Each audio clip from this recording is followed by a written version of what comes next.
Today's topic will be beds. So this is like growing beds, and then seeds, and then bioconstruction.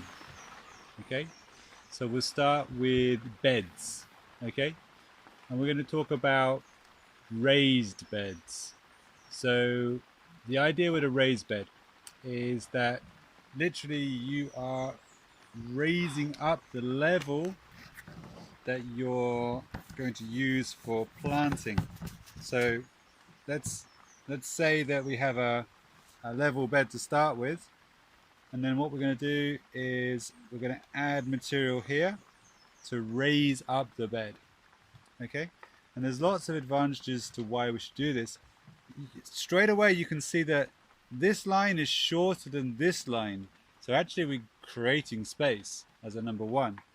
Okay, we're also, instead of just having one level, we've got different sides, so we're actually creating microclimates as well. We've got a north, a south, east, a west, depending on how we orientate it, and we've potentially got a dry zone and a wet zone. Okay, so we could actually create lots of microclimates on that bed. Also, if you're in a climate where you get a lot of rainfall and water logging could be a problem, then having a raised bed is going to encourage drainage. So the water will go to the lower point, and your drier point or your higher point will drain easier. Okay. Also, you've got your flowers up here, whatever, and this is you, the person. Okay. So instead of having to bend down to here, now you're having to relatively bend to here. So it's much higher. So if you've got a bad back, which a lot of us do when we get a little bit older, then this is actually going to give you a better enjoyment of your gardening experience. Okay, you're going to be a little bit closer to the point you need to bend down to. Okay, or you don't need to bend down as much. Okay, so what we're also thinking about is something called the double reach. Okay, so if we put two little stick people, okay, on either side, what they should be able to do is reach hands in the middle. Okay, we're all sitting each other on a bench here. Can you shake hands in the middle? Can you shake each other's hands? Right. So if this was a flower bed, okay, then that would be perfect, because you can reach each other's. So you're never going to have to stand on your bed. If it's too wide, then you're going to have to stand on it to be able to reach certain plants. And that means you're going to compact the soil, okay, which is not what you want to do. You want to leave the soil as loose as possible for as long as possible. So having a double reach where two people can reach the middle is good design. So all of you, if this bench was our bed, you'd say it was well designed. It's a double reach bed. Okay. There's another variation of a raised bed. For those of you who are German speakers, I can recommend a great guy called Sepp Holzer, which you may have heard of, pretty famous guy from Austria. Okay, and I believe it was him who came up with what's called Hügelkultur, okay, which translates to mound culture in English. And basically what he observed was he's got a hill farm up in the Alps, and there's a lot of trees there, and sometimes the trees fall over due to their life cycle. And the point being, he had two choices. He could take a chainsaw, chop up that wood, transport it to somewhere else, and sometimes that could be very far away and might not be convenient, etc. The second, what he observed was that if he covered that wood in soil, he then created a kind of raised bed. So they called it Hügelkultur. Okay, so yeah, that's the English version of the German word. Yeah. Yeah. Okay. Hugo, like the name. So here's our trunk. Here's a mound in English. Mound. Mound. Yeah, mound. Yeah, like a small hill, a mound. Okay. So there's our main trunk, and let's add a couple of smaller branches to the side. Yeah. Ja. Ja. Sprechen Sie Deutsch. And now we're putting our soil. Okay. So now we've got a raised bed, but at the center, at the heart of it, we've got this wood. What does wood do given a bit of time? It decomposes. Okay, so decomposition of wood is going to create nutrients, okay, for our plants. So our plants are going to be up here, okay, and their roots are down here. Let's give my bad drawing some life. Okay, so the roots are going to be able to find nutrients. They're going to be getting in here. The fungi are the teeth of nature, and they're breaking down that wood. Okay, there's also, look, there's pockets of air, and there's pockets for humidity to accumulate. Okay, so this system means that you won't need to water as much, okay, because the humidity will stay within the system there. There's going to be air, so there's going to be, aeration's good for beds.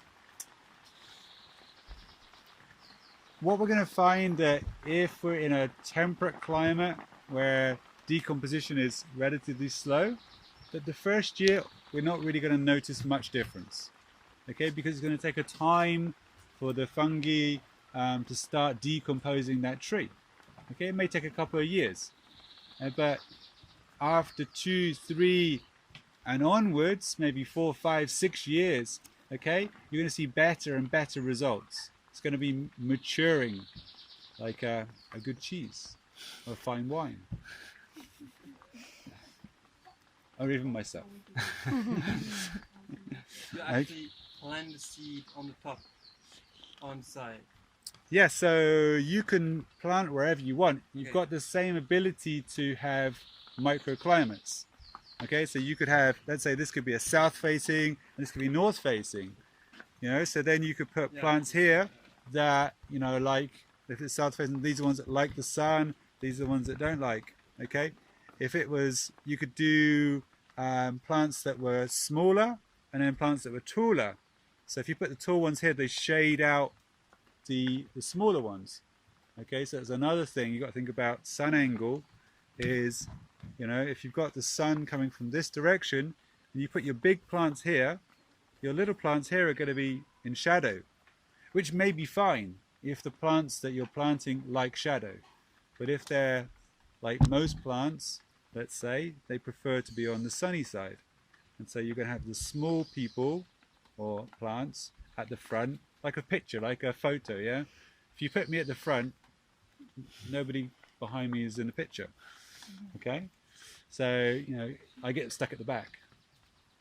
And that's the same with the tall plants.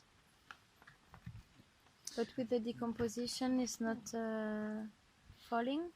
Yes, okay? So, after a while, you're going to start to see that the bed goes down a bit, okay? But it's going to take lots of years. However, avoid planting trees on hugelkultur beds. Stick to plants that have no more than 1 or 2 meters, because for what Justine's saying, you get decomposition and that can lead to subsidence. So if you've got a tree that's 5, 6 meters high and suddenly something starts to decompose, it could actually fall over. Okay, it's not going to be very, but a less than 1 meter, 2 meter maybe plant, it's not such a big deal that it's maybe it's a short-lived plant as well. And when can you start to grow things on this tree? Straight away. Straight away. Yeah, usually the thing with beds, the ideal moment to plant things is the day that you construct them. Okay. Yeah, because as soon as you get things growing on there, the quicker it's going to start to protect the soil. Okay, because if it's just left open, then it's open to the elements, erosion, etc. So the quicker you can actually plant things, the better.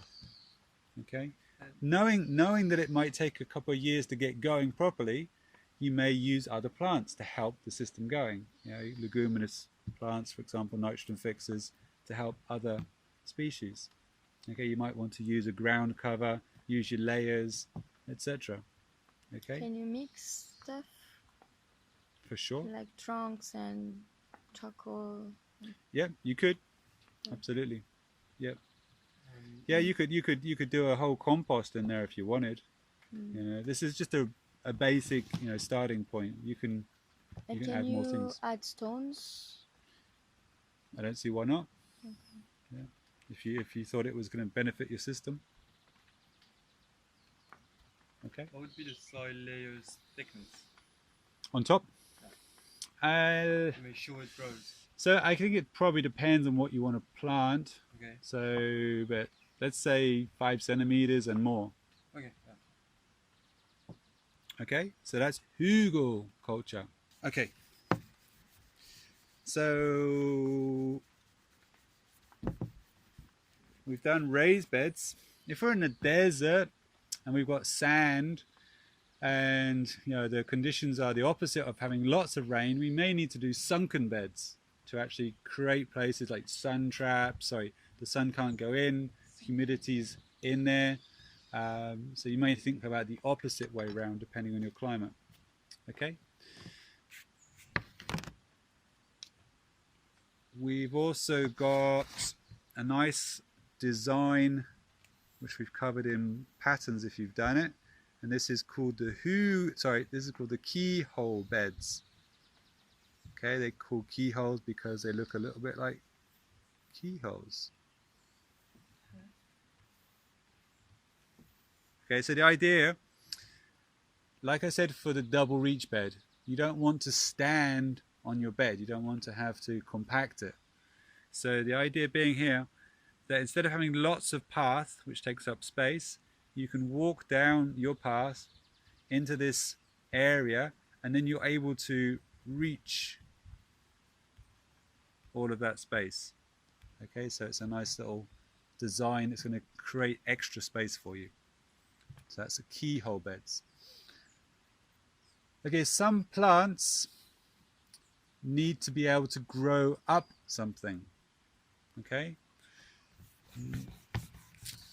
so in this case maybe we use tripods, teepees. Okay, you have wire around them, and then the plants grow up these structures like peas and spinach. Sometimes they like to grow up things. Okay, and we could also have trellises. Okay, Tomatoes. yeah, for example, you're going to grow up.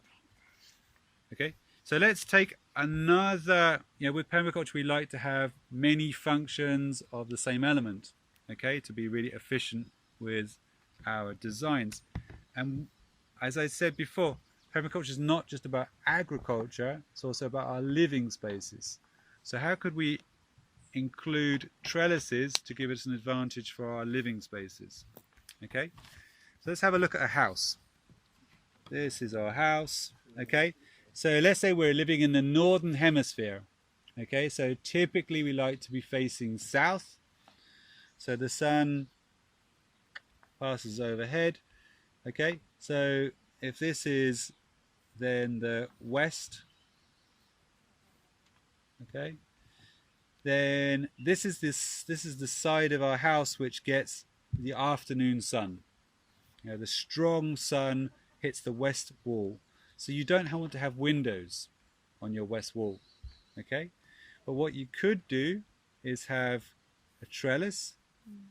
Okay, and now if you choose a plant which is deciduous, meaning it loses its leaves in the winter, so in the summer it'll be full, okay, and it'll be shading that wall, and in the winter it loses its leaves and allows the winter sun to heat that side of the house, so you get the benefit of cooling in the summer and heating in the winter.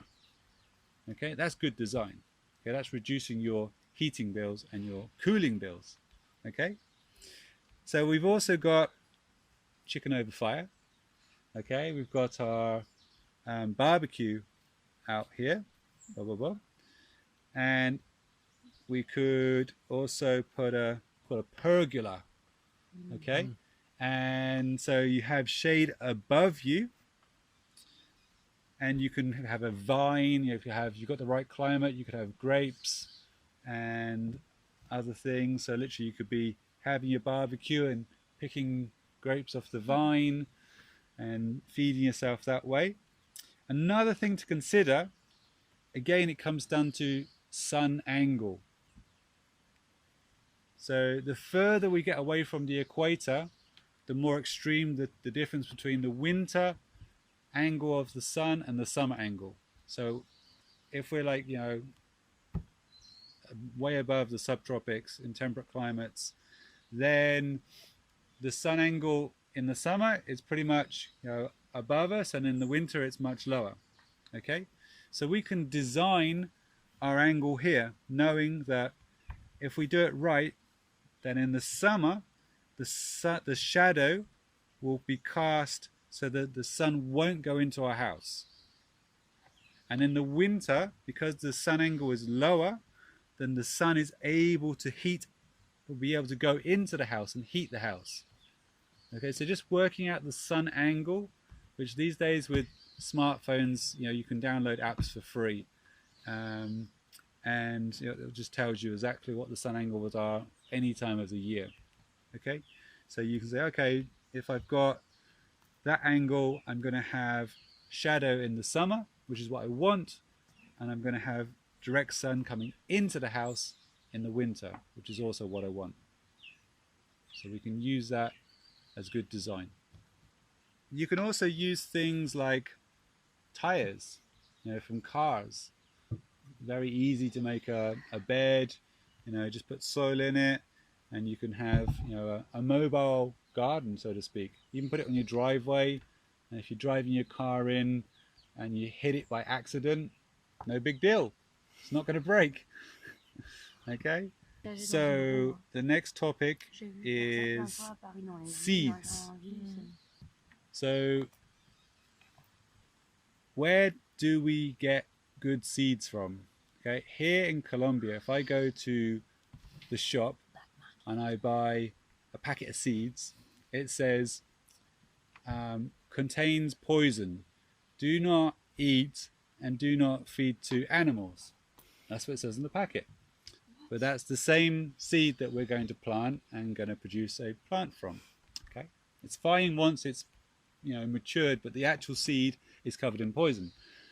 Yeah, sure, there's a lot of insects here and fungi, so they have to protect the seed, and that's the way they decide to do it. But I'm sure there's other ways. But it's not legal in this country to have other seeds. You have to buy the certified seeds from the shop. Anything else is, strictly speaking, illegal. But there are access points to the other seeds. Okay, so we're talking like organic seeds, heirloom seeds, which are basically seeds that have still got the traits from, before, things like transgenic seeds and genetic modified organisms. Okay. So my favorite place to get seeds, though, I'm sure there's some great companies on the internet that will provide you seeds and send you them in the post. There's a couple of famous French ones, Coco Poli, but my favorite one is the Neighbors, as Justine said. Okay, why? Because if your neighbors have been growing, let's say you've in your neighborhood, some people who are in their 80s, okay, and they've been living there for 50 years, okay, so they've been growing the same seeds in the same climate that you are, okay, and their seeds are perfectly adapted to that climate, okay, and those soil conditions. Their soil conditions may be slightly different to yours, but more or less they're going to be quite similar, but the climate is going to be the same. Pretty much, okay? Of course, you can have microclimates, but pretty much their climate is the same as yours. So if the seeds work for them, they're going to work for you, okay? If you take seeds from this climate being tropical and take them home to you being a temperate climate, they may not work because you've got different variables such as frost and higher temperatures, lower temperatures to contend with. Okay, but your neighbors are going to be a good source of seeds. Okay, especially if they are people who don't use pesticides and artificial fertilizers, etc. Okay, they're also going to be a very useful source of information. Okay, you can imagine the scenario where, unfortunately, as people get older, sometimes people die, etc. So their friends often are getting fewer in number, and a young person knocks on the door, us, okay, and says, "Hi, how you doing?" And hopefully we don't scare them off, but we start talking about the garden, the flowers, and the seeds, and the fruits, the vegetables, and it's an interesting conversation for them because that's what they're into, and they're quite, wow, someone else is into this. So it ends up, a cup of tea, slice of cake, you get a ton of information, some great seeds, a new friend, okay? And that could very easily be the start of a friendship, okay? And that's really how community permaculture works in reality, or should work, okay? Take this another step forward, okay? Unfortunately, as we get older, our bodies usually start to let us down, aches and pains, etc. As young people, often we don't necessarily have access to the finances, land, that kind of thing. So you've got a perfect combination here. You've got an elder person who still needs to eat, because we all need to eat until the day we die, has a garden, doesn't necessarily have the physical energy that he or she used to, but has got the ambition. You potentially don't have your own garden, do have the energy. Great, you've got a perfect team, okay? Without spending a single penny on rent, on buying anything, now you've got access to land, to great seeds, to great information. You just got to put in a little bit of labor, okay? Now, if everything goes well, with maybe 4 or 5 hours a week, you're able to produce a good harvest. You split 50-50 with your host. You take home 50%, you give them 50%, okay? I said 5 hours a week, okay? Well, if you're not working full-time somewhere else, that means you've got an awful lot of time on your hands, okay? So why don't you find other people in your neighborhood, okay? You could have 8 clients. Suddenly you're up to, how many hours is that a week? 40. And guess what? All your clients potentially. So instead of, at one point or another, you've got enough food for you and your family, right? So that means you've got an excess. So you're working, you're giving 50% to your host, but then the other 50%, that's surplus. Well, guess what? The rest of the neighborhood all eats. So you've got potentially all your marketplace and the other neighbors. Do you want some fresh organic food? Oh yeah, I'd like some. And yes, they'll probably pay a premium for it as well. Okay, so you can do all your work from your neighborhood. You're happy, everybody's happy, everybody wins. That's a great system. There's a lot of people doing it. Okay, there's so many people live in cities these days, and that's not going to change anytime quick. Air quality is getting better. As people are going to electric cars in the future, air quality in the cities is usually getting better. Okay, so I think the future is pretty good for urban permaculture. Okay, what else about seeds? So we live in a world where we've got something called transgenic or genetically modified organisms. Okay, what do you all think about that subject? It's not entirely bad, is your opinion? Okay, let's explain that to everybody. Okay, so historically humans have always been selecting. Okay, you imagine you've got 2 tomato plants, and one of them gives you a lot of fruit and the other one doesn't.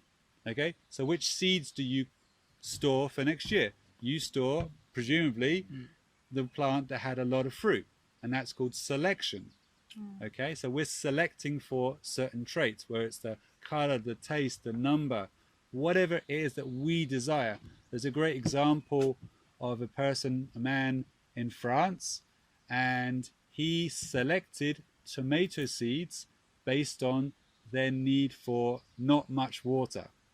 And now, after 20 years of selecting, his tomatoes need almost no water and produce great yield. His And garden is everybody wants Yeah. his seeds, of course, right? Yeah. It was a 20-year investment. Now everybody wants to buy his seeds.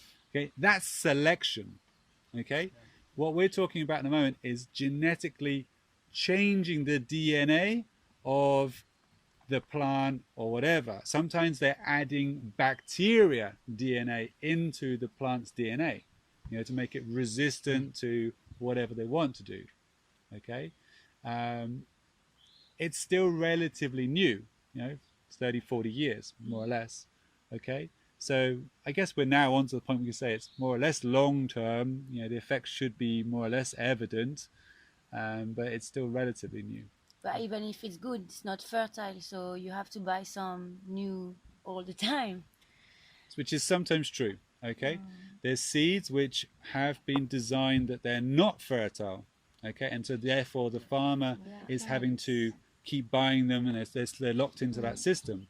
In the other times, there's been cases where they are fertile because the field next to the farmer that was using transgenic has had cross-pollination, and then companies like Monsanto, being the biggest and baddest, have come along and said, you're under, knock, knock, knock, you're under patent infringement because you've stolen our patented grain. I did no such thing. The wind may have brought them to my field. Oh, no, that's not my fault, sir. You're using our patented grain, and therefore you're against the law. And they win, and they take or they steal people's farms and all sorts of things. So, some horrible tactics out there by these big companies. These companies, they produce, as you said, the grain, the seed, and they produce the chemicals that, it's a package, and they sell it to farmers as this is the best thing. The farmer starts using them, and then once you're in, it's hard to get out because you start damaging the soil, and then it's like, well, I've got to go through 3-4 years of repairing my soil before I can have a crop again. Not many people have got that pocket money to keep them going 3-4 years. Okay, so it's a vicious cycle, as you say. There's horror stories in India as well. Very poor farmers, and the suicide rate is astronomical. Hundreds of thousands, of farmers who get in debt because they get missold by a salesperson, and they get told the fairy tale, and the fairy tale's into a nightmare, and unfortunately that leads to death of a family member. Okay. What else about seeds should we know? What about germination? Just what about modified seeds? What do you think about? Is it entirely bad or? Do I think? Yeah. Okay. So the reports that first came out said that they give you cancer. All of them. The first reports that I read came out said that GM, genetically modified organism, would they specifically gave the rats cancer. Okay, and often rats and humans are compared like for like, rightly or wrongly. Okay, and then the next trials that came out, who were paid for by some of the bigger organizations, of course, said that there was no proof. So, as I say, it's been 40 years. I don't see that there's a clear yes or no answer to the question. Okay, but I will say that for me, I don't see any benefit, any long-term benefit, any short-term benefit in GMO. Okay, yeah, it's a supermarket thing. People want certain colors and certain tastes, and they want it resistant, but it's not natural. And so, if you're designing natural systems, and you can find natural variety, that's the way to do it for me. You could definitely create better systems that were better designed and were organic. I say, like, people consume a certain amount of food, and most of the food they consume is low in nutrients. Okay, and yet we could produce less food let's say, with a higher nutrient value, and so we could consume less and still be perfectly healthy. I think the biggest for me and a lot of people, it's not to say that everybody needs to go vegetarian. I'm not a vegetarian, okay? But less consumption of meat would probably be the biggest difference, because of the amount of land that gets used for meat production, as in grain production for the animals, okay? So if everybody, instead of eating 5-7 times a week, maybe twice a day, meat, if it went back just to twice a week, then guess what? We would need significantly less land, which could then be, for me, reforested. I talked yesterday about the benefits of trees. So, if we want to have a future, we do everything much more locally. I love the idea of urban permaculture. Everybody wants to live in a city. It means everything's very close by. Roof gardens, community system. Not everybody wants to be a farmer. That's fine. Okay, but some people do. Some people are unemployed. Some people are very unhappy doing a job that they don't want to do, and would be very happy to get their green fingers out. Okay, so there's lots of things we can do. We definitely don't need to go to GMO. That's not a good reason, that we've got so many people to feed on the planet. And if the planet can't support this many people, then it can't support this many people. Population dynamics says that populations go up and down. Our population has gone up significantly. If we're due for a fall, we're due for a fall. That's on camera.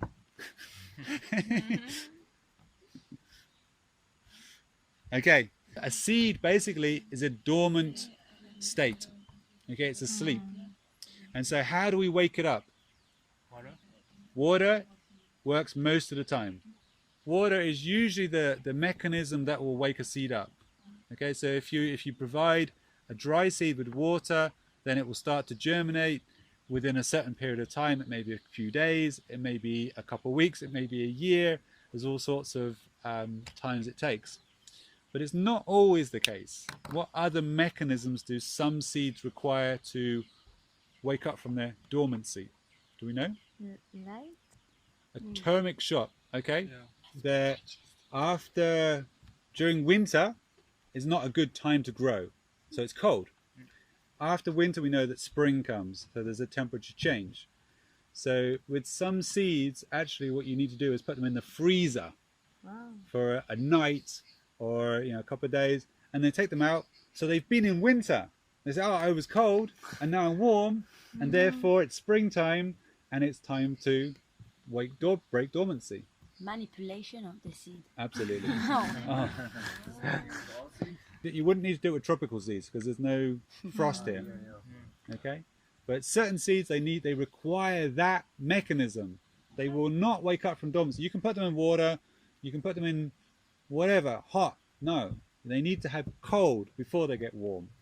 That's their mechanism. Okay, what other mechanisms do we know of that will break dormancy for certain seeds?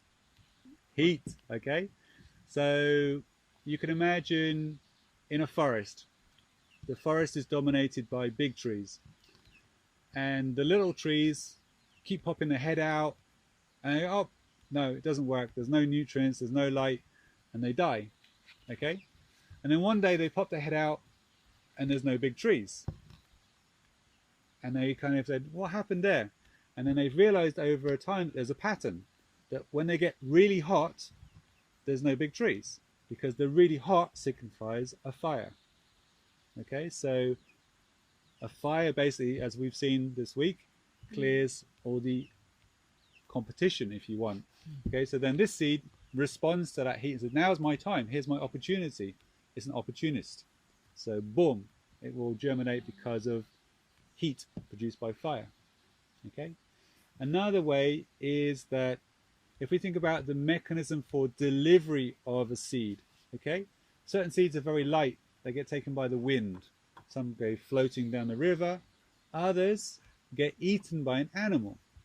Okay, a fruit is tasty, I want to eat it. And I swallowed a bunch of pips. Okay, we always joke as kids Oh, don't eat the apple pips because you get an apple growing in your stomach, right?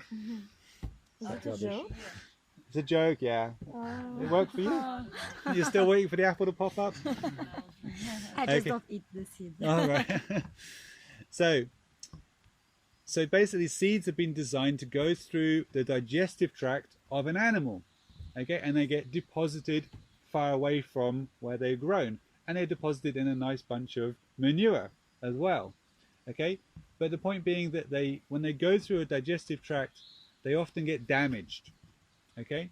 So certain seeds, they need to be damaged. You need to physically do something to them. Get your nail file, sandpaper, and actually physically abrade them, okay. And that little bit of damage, and then you can add the water, and then they'll germinate. Okay, so that's seeds. Now we're going to go on to bioconstruction. Okay, so bioconstruction. Okay, I'm going to define it for us at the moment. That we're going to talk about materials that we're going to call sustainable. Okay, bioconstruction is a huge topic, and we could do a whole week's course on it. Okay, so we're going to just do a 20-minute section or something like this. So let's just talk about. I'm going to put it as open to the floor, so to speak, and you guys can tell me what materials you consider that they could be sustainable. Okay, then we can use them for building living spaces. So start. Okay, so we've got a couple there. So we've got wood. Okay, so obviously we're not going to go around chopping down 500-year-old trees. That wouldn't be sustainable. However, we can farm trees in a sustainable way. Like I said, in certain cultures, when a baby's born, they'll plant trees. When the baby returns to being an adult at 20 years old, boom, you want to make a house, there's the wood for you. So you can farm, you can do agroforestry sustainably. You can also use fallen trees, okay, and they could be sustainable ways of wood, okay. And we said clay, okay, so clay, especially when you mix it with things like sand and straw, you get the cob kind of construction methods. Wattle and daub in Africa. So these have been around for thousands of years. Wattle and daub. It's another clay and soil and straw mixture they use in Africa. Okay, what else do we know? Upcycled materials. Recycled?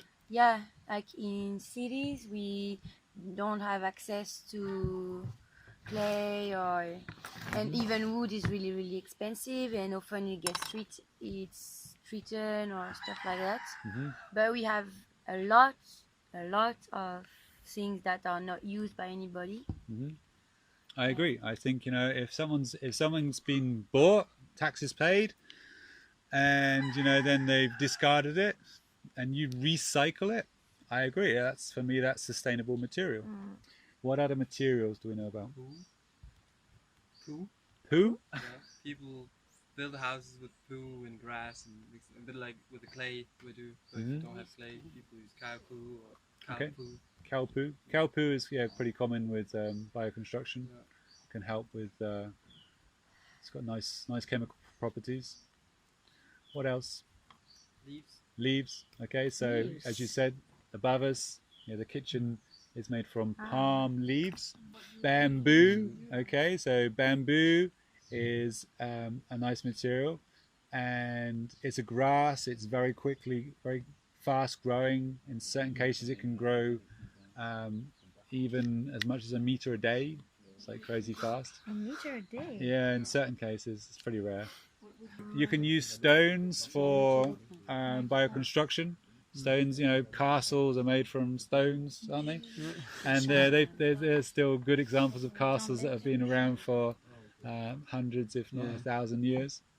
Okay, and stone walls, dry stone walling is a great ancient technique which lasts the elements very well. Okay, I got a couple more. Okay, so if you're in a cold climate, igloos, ice. Yeah. Sandbags. So you can make houses from sandbags with the right kind of sandbag, make nice domes. There's a pretty famous guy from the United States. His name is Michael Reynolds, and he did a film called Garbage Warrior, and he's based in New Mexico, which is a desert kind of climate, so hot during the day, cold at night, and obviously seasonal differences as well. And his intention was to find materials that were commonly available, basically as rubbish, and he wanted to find a system which would work well. And he tried a lot of different materials like tin cans, but what he's come up with is using tires from cars and trucks, and he puts them in a circle, and he puts earth inside the tires, and he gets a sledgehammer, and they're called rammed earth, so nice and hard, and then makes a kind of like a horseshoe like this, and with a dome, and then backfills it with earth. So these are the common called earth ships. You've heard of earth ships. Yeah. Okay.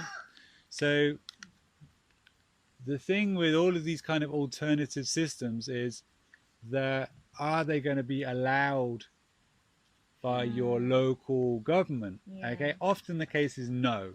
Okay. Because local government wants everybody to live in the same kind of looking house and all the rest of it. So you may have restrictions which, In France is very difficult. in a lot of countries it's very difficult. Earthships have been built in Europe as well, and they have been legally allowed and accepted. Okay, so that could be an interesting one for your climates. Okay, another one to bear in mind is it's about insulation. Okay, so insulation is measured by the R rating. So the R rating of a house brick is, say, 4.5, meaning that it takes 4.5 hours for 1 degree of temperature change from the outside to affect the inside. Okay, so if it's 4.5, it takes 4.5 hours for 1 degree of difference from the outside to affect the inside. Okay, that's a house brick. Is this a Celsius thing? Yes, that's a Celsius thing, yeah.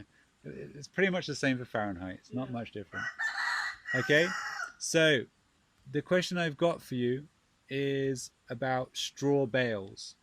Okay, straw bales. That's the straw that you find in the grass you cut and then you push together into bales, blocks. And you get round ones, you get square ones. Okay, so you got something called a straw bale house. Okay, so my question to you: if a house brick has an R rating of 4.5, guess what is the R rating of a straw bale? So it would be like half an hour. You think 6, 5? So the answer is approximately about 64. So 64 hours, something like that. So like 3 days almost. So really, really good insulation and really quick to build a house, because, you don't need too many bricks to build a house. Okay, so, they're almost fire resistant as well because they're so compacted, there's no air in them. And then you can just plaster them. You don't have to look at a straw bale, you plaster it. Okay, so another good example for materials which can be used for many things are the hemp and jute. So shopping bags could be a great example for using hemp and jute instead of plastic. How good is hemp? I think it's excellent. I don't know the actual data on it. I just hear it's excellent. Okay, so to finish things up, we're going to talk about a free air conditioning system. Who wants to have free air conditioning? Lots of hands up. Okay. So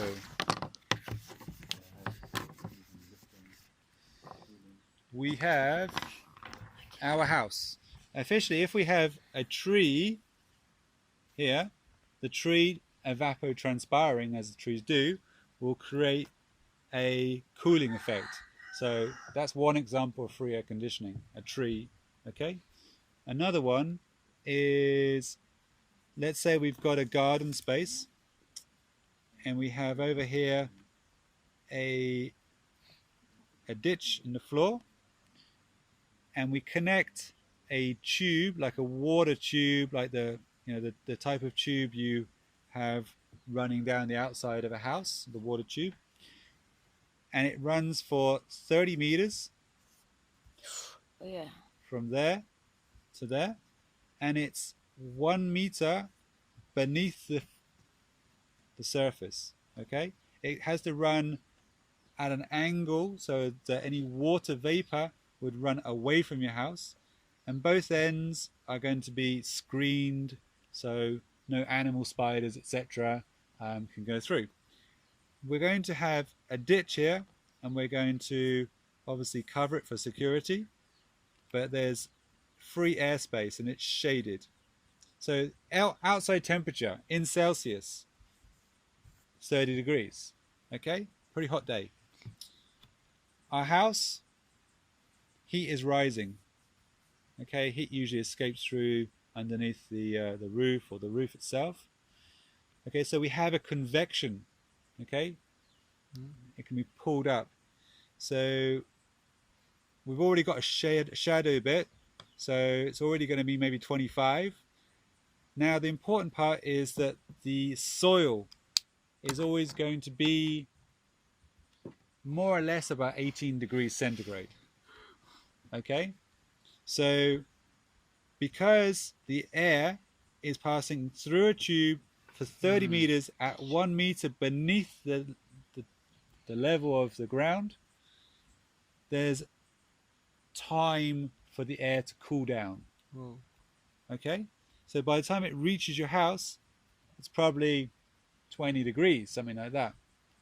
Okay, and now we can do a further thing. We can put a little wet blanket, something wet that's basically going to evaporate. Okay, so you've got this breeze coming in here, and the air movement is then going to encourage evaporation of this wet bit of cloth, and so the evaporation cools. Okay, so by the time we've done all of this, the net effect is probably a temperature of about 18 degrees. So you've got this 18 degree breeze coming into the bottom of your house, so then the hot air's going out the top and cool air is coming in the bottom. Okay, when I go into a hotel room, it's too hot, I put it on 18 degrees. So free air conditioning.